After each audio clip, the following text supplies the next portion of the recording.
Bismillahirrahmanirrahim. Uhayyikum bitahiyyat al-Islam. Tahiyyatan law rufi'at fis sama'i lakanat qamaran munira. Walau nazalat ila al-ardi lakasatha sundusan wa harira. Assalamualaikum warahmatullahi wabarakatuh.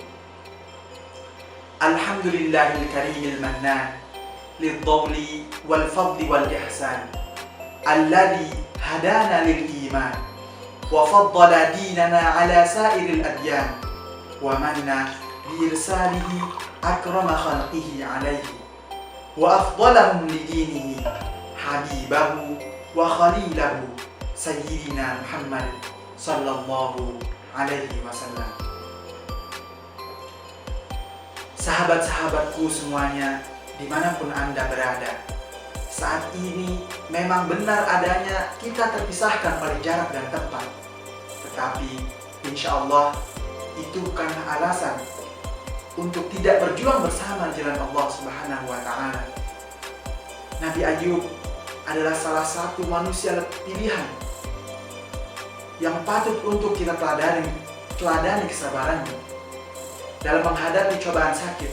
Betapa tidak, dalam waktu yang sangat panjang Nabi Ayub alaihissalam begitu sabar dan tegarnya dalam menghadapi penyakit kulit yang kronis saat itu, menyerang hampir seluruh tubuhnya.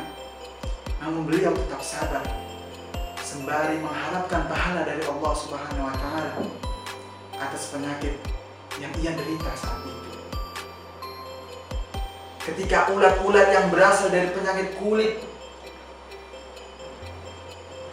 mulai menyerang hati dan lidahnya, yang dimana hati dan lidahnya itu ia selalu gunakan untuk berzikir kepada Allah Subhanahu wa Ta'ala, barulah ia bersimpuh memohon kesembuhan dari Allah Subhanahu wa Ta'ala. Qala Allah Ta'ala fil Qur'anil Karim, A'udzu billahi minasyaitonir rajim. Bismillahirrahmanirrahim.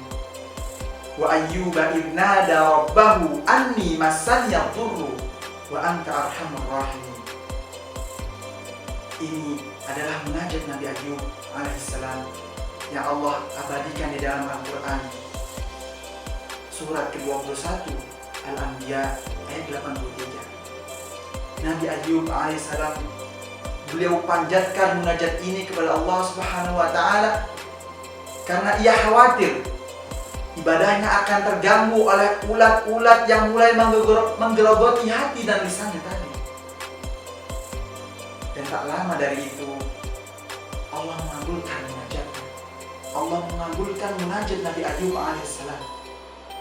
Seketika penyakit yang ia derita itu hilang tak berbekas sedikit pun. Sampai-sampai saat istrinya datang ke kamar Nabi Ayub alaihissalam, ia menangis sedih karena ia tak mendapati Nabi Ayub alaihissalam di atas kasurnya. Tak lama setelah itu muncul seorang pemuda dan ia menyapa istri Nabi Ayub alaihissalam, yang ternyata itu adalah suaminya, yaitu Nabi Ayub alaihissalam. Ia kembali muda. Allah hapuskan masa-masa sakitnya selama 18 tahun itu. Lalu Allah kembalikan kondisi Nabi Ayub alaihissalam seperti sebelum ia mendapatkan cobaan sakit itu. Lalu yang menjadi pertanyaan adalah, mengapa Nabi Ayub alaihissalam meminta kesembuhan dari Allah Subhanahu wa Ta'ala baru setelah 18 tahun lamanya yang derita penyakit kulit itu?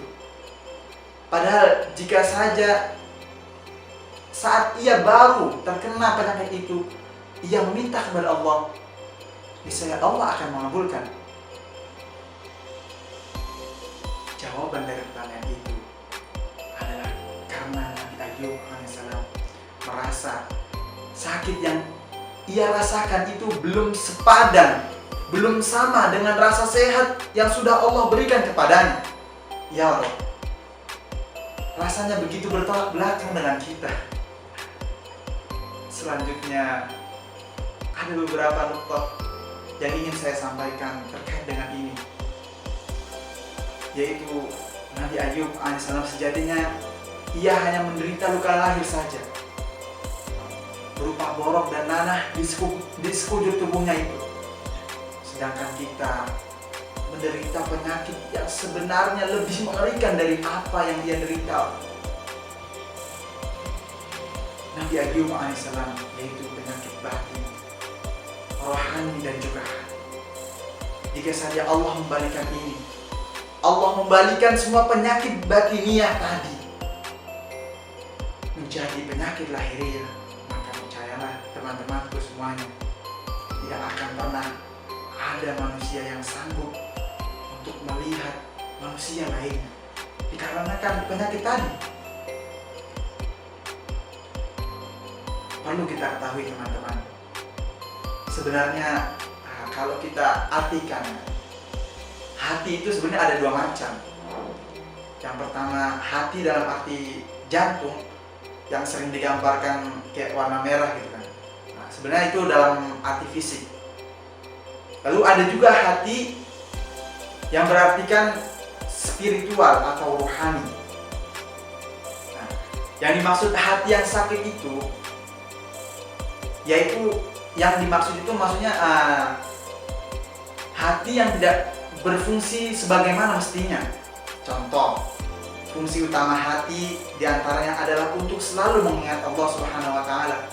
Kok ini malah tidak digunakan sebagaimana mestinya, sehingga bukannya hati itu mendorong kepada suatu kebaikan, justru malah sebaliknya. Nah, ini yang dinamakan penyakit hati, teman-temanku semuanya. Di antara contoh penyakit hati yang paling banyak adalah, kalau kita urutkan ya, dari yang paling besar itu, yang pertama ada asyirk. An taj'ala lillahi niddan wa huwa khalaqaka. Wa hadza kama su'ila Abdullah ibn Mas'ud radhiyallahu anhu ila Nabi sallallahu alaihi wasallam. Seperti apa yang ditanyakan oleh Abdullah ibn Mas'ud radhiyallahu anhu kepada Rasulullah sallallahu alaihi wasallam tentang dosa yang paling besar. Dan Rasulullah menyebutkan syirik itu di urutan yang pertama, yang artinya engkau menjadikan Allah mempunyai tandingan di muka bumi ini. Lalu yang kedua, penyakit hati yang paling pertama kali terjadi di antara makhluk Allah di muka bumi ini adalah takabbur. Seseorang yang menganggap dirinya paling hebat dan merendahkan orang lain. Rasulullah mengatakan takabur itu batrul haqi wa ghamtun nas, menolak kebenaran dan melecehkan orang tersebut. Nah, pelaku utama dari sifat ini adalah iblis. Iblislah yang pertama kali bersifat takabur. Jadi dia dilaknat oleh Allah Subhanahu wa Ta'ala bukan karena ia tidak beriman, melainkan karena ia itu memiliki sifat takabur. Itulah alasan mengapa iblis itu dilaknat oleh Allah Subhanahu wa Ta'ala. Lalu yang ketiga, ada sifat hati yang bernama toma, yang artinya ia tidak bersyukur atas apa yang sudah diberikan oleh Allah Subhanahu wa Ta'ala. Dan pelakunya ini adalah moyang kita sendiri, yaitu Nabi Adam alaihissalam. Ketika beliau masih tinggal di surga, Allah katakan, "Wala taqraba hadhihi syajarah," yang artinya janganlah engkau dekati pohon ini. Tapi karena rasa inginnya itu tidak terkendali, sehingga justru malah memakannya, dan akhirnya karena penyakit hati tersebutlah beliau jatuh dan turun dari surga. Lalu yang keempat adalah hasad, iri, dan dengki. Inilah yang terjadi kepada putra Adam yang bernama Qabil dan Habil. Saat itu Qabil begitu teganya membunuh saudaranya sendiri karena penyakit dengki itu. Lalu bagaimana jika kita sama tetangga masih ada perasaan iri, dengki, walaupun itu tidak terucapkan? Muncullah pertanyaan, bagaimanakah caranya agar kita itu bisa ikhlas lahir dan batin? Jika ada pertanyaan seperti itu, boleh kita jawab dengan ayat Al-Quran yang berbunyi, "Iyamsaskum qarhun faqad massal qawma qarhun mithluh." Atau yang disebutkan dalam Al-Quran surat ketiga, "In tamsaskum hasanatun tasu'hum wa in tusibkum sayyi'atun yafrahu biha." Nah, itu yang namanya dengki. Suka ngelihat orang sedih, suka ngelihat orang sengsara, suka ngelihat orang susah. Itu dia senang kalau ngelihat temannya kayak gitu, tetangganya. Nah, itu namanya dengki. Bagaimana jika kita terkadang ada perasaan seperti itu gitu, pada tetangga kita, pada teman kita? Bagaimana kita harus bagaimana? Al-Quran mengajarkan seperti ini, teman-teman. Wa min syarri hasidin idza hasad. Dari keburukan orang dengki apabila dia dengki. Jadi maksudnya itu kalau kedengkian dalam tanda petik iri itu hanya sebatas dalam hati ya, sebetulnya itu masih bisa ditolerir, Pak. Masih boleh. Gak mungkin bisa hilang sama sekali. Nah, yang gak boleh itu ketika iri tidak cukup di dalam hati. Dalam artian sudah terucap, sudah keluar melalui lisannya, melalui perbuatannya. Nah, itulah teman-teman yang harus kita berlindung dari sifat tersebut. Perlu kita ketahui, teman-teman, bahwasanya sebenarnya sakit lahiriah yang diderita Nabi Ayub alaihissalam itu hanya mengancam kehidupan di dunia saja, yang sementara ini. Yang sementara, dunia ini benar-benar sementara. Sedangkan luka-luka maknawi berupa apa yang ada dalam batin, rohani, dan hati kita, itu mengancam keselamatan hidup kita yang begitu panjang di akhirat kelak. Karena itu, sebetulnya kita yang lebih membutuhkan munajat itu kita gitu, ketimbang Nabi Ayub alaihissalam. Setiap dosa yang kita perbuat itu sebenarnya menaruh satu titik hitam di dalam hati kita. Maka jika titik hitam itu terus bertambah setiap detiknya, maka cahaya itu tidak bisa terlihat oleh hati, tertutupi oleh titik-titik hitam itu. Syekh Nursi juga mengatakan, jika dosa-dosa itu tidak segera dihapus dengan istighfar, maka dosa itu diibaratkan dengan ulat-ulat maknawi yang siap